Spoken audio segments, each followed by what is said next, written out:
Hello, everybody. Welcome back to another episode of Joe Patrick on football, where it's a bye week edition, I guess. And unfortunately, we don't really have a game to look forward to this week as the team is on the earliest set of buys in the NFL this season, as we knew. Maybe it comes at a more of a fortuitous timing than we initially thought, with obviously a tough schedule and then having that front loaded bye. The team is dealing with some injuries with regards to Darnell Mooney, who came out of the Washington game with a hamstring injury.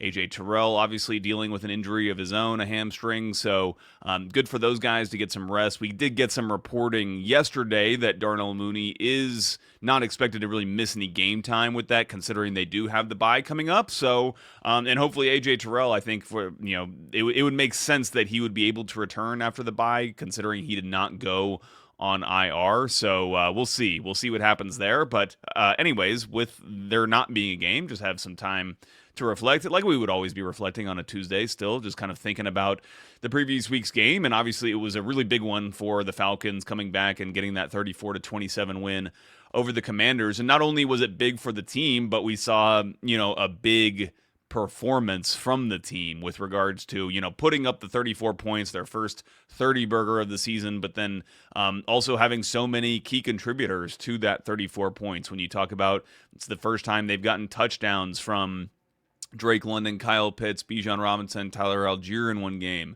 You basically just had all the pieces working, maybe except for Darnell Mooney, who obviously leaves. But I think that a lot of Falcons fans would be okay with having, if there was going to be one statistical outlier that doesn't perform, that player being Darnell Mooney, and seeing Kyle Pitts be really involved. And that is kind of what I want to talk about in this first little bit, because it's something I've been thinking about after you watch the film. I think what this team is doing under Zac Robinson offensively is really interesting. And, listen, there was a lot of slings and arrows coming Zac Robinson's way after the 30-0 loss to Carolina. Some of that I think was probably, on him, and some of it probably not. Some of it, who knows? Maybe some of it was down to Ike Hilliard, who ends up losing his job as a result of that performance. But, Robinson himself said it was a comedy of errors by a lot of people. And I don't think he was saying that to absolve himself of any blame, but just, it's the honest truth that there was just a lot of mistakes being made, and a lot of that lays right at the feet of the players too. Like the players are the ones who are out there performing. And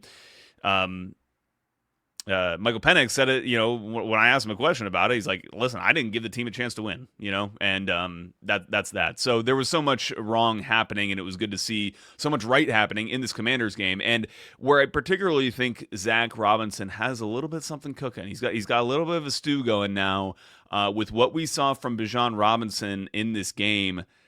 Obviously, we know what he is as a runner, but the intriguing part is what he was doing as a receiver, kind of getting back to some of the ways that we saw Arthur Smith trying to utilize Bijan Robinson in 2023. I don't think that Bijan at that point in his career was quite ready to take on that load, especially like the mental load of having to kind of know where you are in all these different formations, and knowing the routes and knowing the nuances of the routes and how you're setting guys up, if it's choice routes, kind of what is predetermining what move you're making out of that route, what way you're going out of that route. He seems to be much more settled and able to do that kind of thing, which puts opposing defenses in a real bind because of the personnels and the way that defensive coordinators like to match up. So the Falcons in this setup, where you've got, let's say, Bijan Robinson, Kyle Pitts, Charlie Warner, Drake London, and Darnell Mooney, let's call it. That's a 12 personnel set. You got Bijan Robinson as your one running back, and you've got Pitts and Warner as your two tight ends. Well, what happens then when the Falcons come out in shotgun with Charlie Warner in sidecar next to Michael Penix? Basically indicate this is a pass, but now you're going up against a base defense that's been put out there to defend 12 personnel, and you've got Bijan Robinson split out wide, and he can run routes. And not only can he run routes, but you feel comfortable enough throwing him the ball, and he was the recipient of some catches in those situations for key plays, first down conversions, those types of things. That is what is ultimately going to make the Falcons so difficult to deal with, and it's one of the reasons why I think the Falcons felt so comfortable in drafting, frankly, a player like Bijan Robinson with, the 8th overall pick, obviously going and taking a running back super high in the draft. And I remember Arthur Smith said after that, about him being a running back, he said he's a home run hitter. And we saw the home run hitting ability from Bijan Robinson in this game, not only with the touchdown run, which was absolutely insane, but the 69-yard catch out of the backfield, which just, again, shows his receiving ability, even though that time it was out of the backfield. But, he is a gadget as well, and you can move him around, use him in all different ways. And by the way, this is just the beginning of seeing the way that they can be creative with Bijan Robinson based upon what the defense shows them. If the defense comes out in a lighter personnel box thinking, okay, considering the Falcons can be so variable with this formation, with this personnel set, let's throw nickel out there, even though they're in 12 personnel. Even if the play is to have Bijan Robinson split out, you can motion him back into the backfield, run the ball. You could still do all kinds of different things. And I think that, again, when we talk about why Zac Robinson prefers the pistol, I do think that is one of the reasons why he likes it, because when you're in pistol, you have a much more versatile array of different motions and just different ways you can manipulate defenses with pre-snap motion, based off of the same kind of initial look that you're giving them and these kinds of personnel sets. So Bijan Robinson plays a huge role in that. And, Kyle Pitts also plays a huge role in that versatility that the offense has, because he is a guy who can be an inline tight end, as we saw him on his receiving touchdown, where he, does a little chip block and then releases out into the flat, and Michael Penix is able to hit him after a quick play action. Or he can be split out wide as an X receiver, and in that case, you have to, guard him a certain way. You have to probably adjust for some things, considering the just physical mismatch that you're going to have typically with Kyle Pitts going up, being matched up against a cornerback.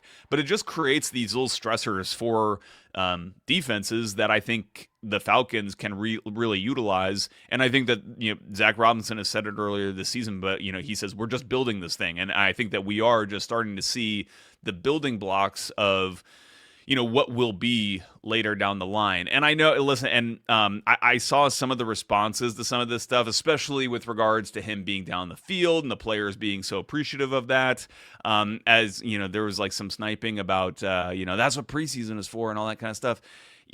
What were they going to get? Like 10 preseason snaps? Like that's what people were asking for, and that's what was going to solve all this? No, like the fact of the matter is that all of these NFL offenses are building throughout the season, and none of these offenses are the same in week 1, 2, 3, and 4 as they're going to be in week 12, 13, 14, 15. That's just the way.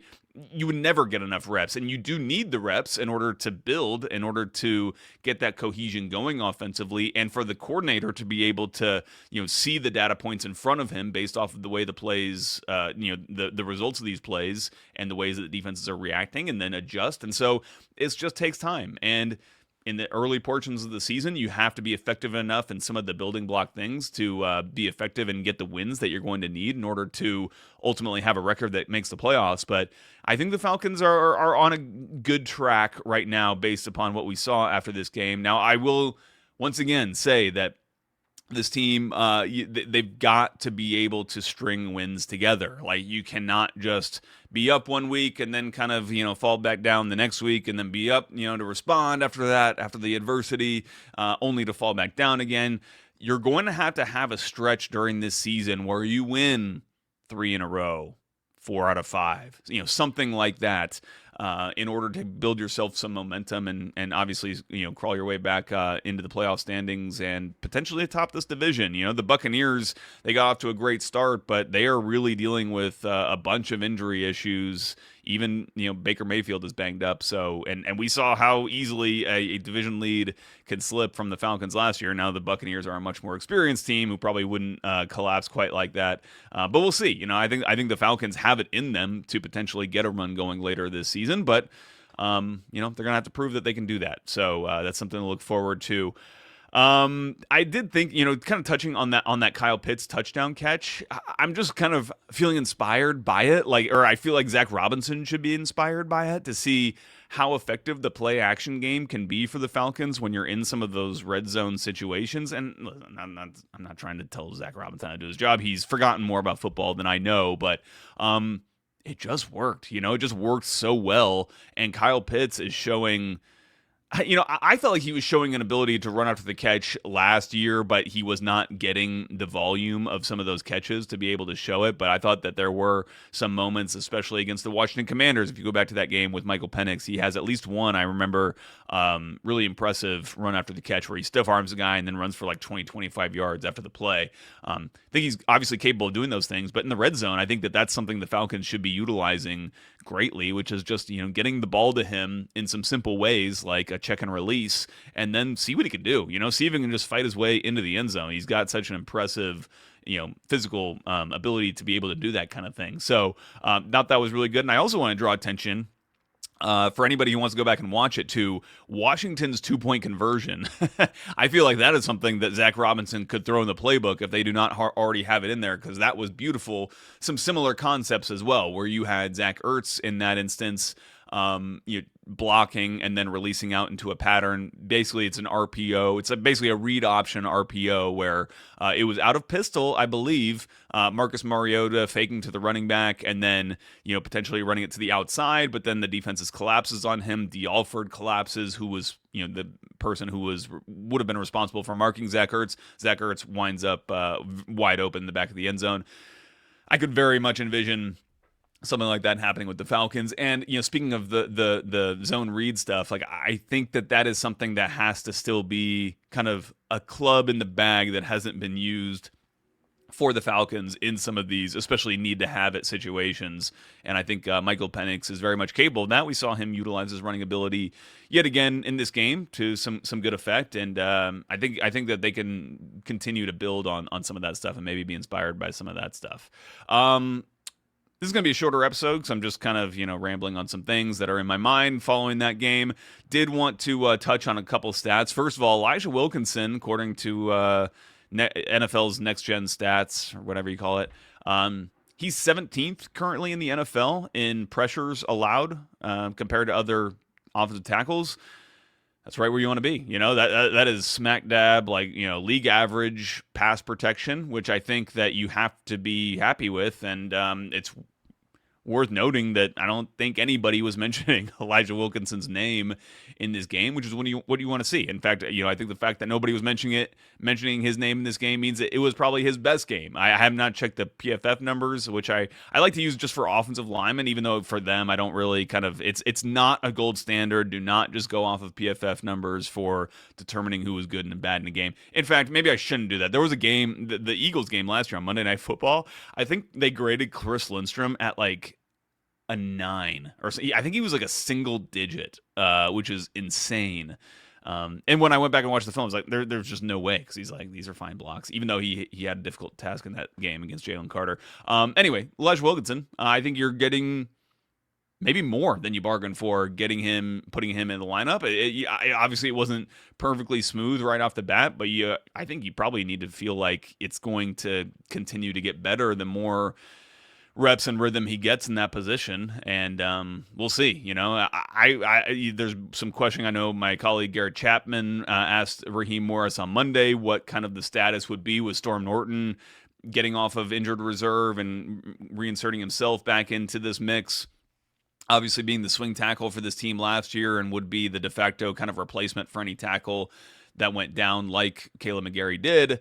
And I don't know if you pull Elijah Wilkinson out of that spot. Storm Norton is a good swing tackle. He's a guy who can, come into the game on either side if you want to go into a heavy package. And he can still be your replacement if you have an injury.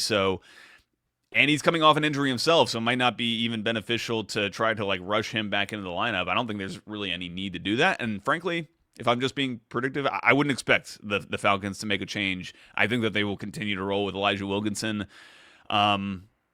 If he continues to play like he did on Sunday, then he will be the starting right tackle for the rest of the season. I think it would take something pretty drastic, some drastic downturn in performance at this point for him to lose that job. So credit to Wilkinson for stepping into that role, obviously on short notice, and for a role that he wasn't even really practicing for at the time. And I think that we're seeing his ability to adjust and his versatility as the season has progressed, and his ability to just kind of slot into that right tackle role. So good for him. Last thing I want to mention on this show today. Oh, actually, two things. One, I want to talk just a little bit more about the pistol. Obviously, this has been like a hot topic of discussion. I saw the PFF podcasts kind of game review guys, Trevor Sikkema, and it was actually the other guy, and I apologize to him. I don't know his name, but he was the one who was kind of mentioning all these statistical splits that the Falcons have in their different alignments, be it pistol, shotgun, the lack of play action, et cetera, et cetera. And that created quite a stir. I put it out there because it is what it is. I found it interesting. I said it was kind of startling in the tweet I posted. I said it was just like startling to see those splits. And the more I think about it, like, listen, one of the reasons why it was surprising and why I was kind of curious about it was because last year there was a similar split just after that one game against the Steelers where they were 100% run out of shotgun, and out of pistol they were very heavy run, and out of that game, and they were like not under center at all in that game. I think there was like one real play where they were under center. It was a 4th and 1, and Kirk Cousins just turned around and handed it to Ray McCloud on a jet sweep. Coming out of that game into the Monday Night Football game against the Eagles, they did get more under center. They did change some things around. That did not happen on Sunday, and it was never meant. I never meant to suggest that was like going to be imperative in them turning the offense around from that shutout performance against Carolina. But I think that upon reflection, it's just like they're just not going to do that with Michael Penix. Like at least right now. They're not. So just don't. I mean, they will get under center. Obviously, they did it a couple times in this Washington game. It's going to be in short yard. I'm glad they're getting under center in those like 4th and shorts, like need to have it situations where they did a little handoff to Tyler Algier on like a 4th and 2 or something like that. I'm glad they're doing that because I don't like running those kinds of plays out of pistol in those down distances. But just generally speaking, this team is not going to be under center. They're just not going to adjust that way, and they don't necessarily need to if they can just execute better like they did on Sunday. And you just have to consider that and just understand that like they are going to be the only pistol offense, quote unquote, in the NFL. And one of the things I'm going to ask about more as we're not going to have media this week with the team on bye, but as we get back, I just want to try to understand, and maybe other media members, if anybody's listening to this, can kind of dig into this question of like, why is pistol not used? Why are the Falcons the only ones who are using it to the extent that they do? And I've always kind of thought of it like it has this connotation as kind of being gimmicky, like that's kind of how I understand it or understood it. I have more respect for it now after I've heard Zac Robinson even talk about some of the ways that it helps. Again, when you're under center, you can't put a guy in motion crossing in front of the center. So pistol allows you to be able to do that while still having that back behind you. It also allows you to adjust for some pass protections. We've talked about all this stuff on a previous episode. If you want more about that, just search Joe Patrick on football and add in pistol, and I'm sure it will come up. I think it was in the title.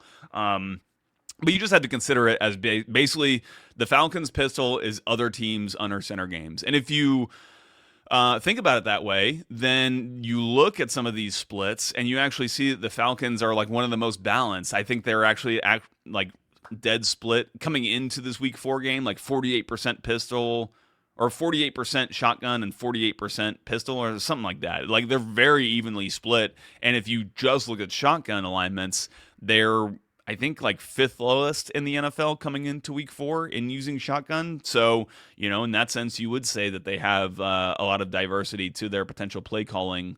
Again, if you consider pistol just, a different version of being under center. What's particularly interesting, though, when you compare some of these things, some of these different teams and what they're doing, is just that the Rams are one of 4 teams, I believe, in the NFL who have not taken a pistol snap at all. And obviously, Zac Robinson came from the Rams. And the Rams also use the least shotgun. They're basically the most under center team.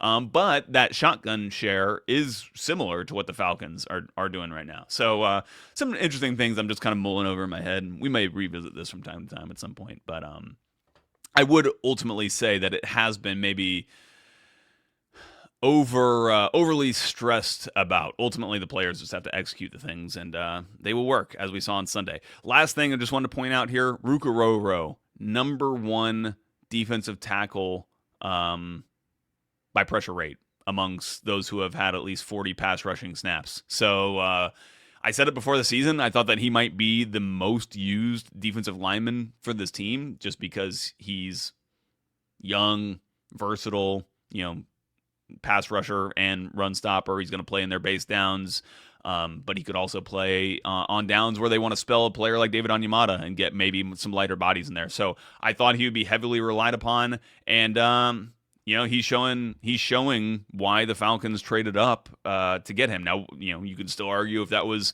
something they should have done, if it was worth a trade up to go after a defensive tackle like Ruke, especially the lack of use in his rookie year. But ultimately, showing himself to be what the projections thought he could be, which is one of the better athletic, dynamic interior pass rushers in the NFL. Again, number one pressure rate among defensive tackles with at least 40 rushes. That's at 19.6% pressure rate, by the way. And it was noticeable on Sunday. Saw him force, I can remember at least one forced bad throw where he came off a twist. Looked like there was a wide open lane there for Mariota to potentially run through, but definitely a throwing lane. And Ruke kind of twisted into that big gap, and then he's so tall and big, it really forced Mariota to try to go high with it. Ultimately, the ball was overthrown. So I think a direct evidence of what that pressure can do for this Falcons defense. That's it for today. We will come back. I may try to get a guest or two on later this week, because we're just going to be just talking about basically what the Falcons have been through these first 4 weeks, and what the future may hold for them coming out of the bye. Just kind of talking about some of that stuff. So thank you guys for listening. You can follow me on X at JAPatrick200. You can follow the show. If you're listening to this, you can watch us on YouTube at 92.9 The Game's YouTube channel. There's a lot more going up on the YouTube channel, like video content-wise, with Carl Dukes and Mike Bell doing their kind of pre-show meeting, basically, with the guys. So that's coming up. We've got more coming up on the Hawks. Caleb Johnson will be doing his own Caleb Johnson on basketball, I believe is what it's called. You can see the creative names we've got here. But, it should be an exciting season for the Hawks. Shout out Caleb for asking Trae Young the hard question in the press conference yesterday about potential disappointment in not receiving a contract extension. So, make sure you stay tuned to that as well, or tune in for that if you're a Hawks fan. I'm sure you can just follow that. I'll get the exact name for you later this week to pump it up. But you can follow Joe Patrick on Football wherever you get podcasts. Just search Joe Patrick on Football wherever you get podcasts. All right, guys. See you later.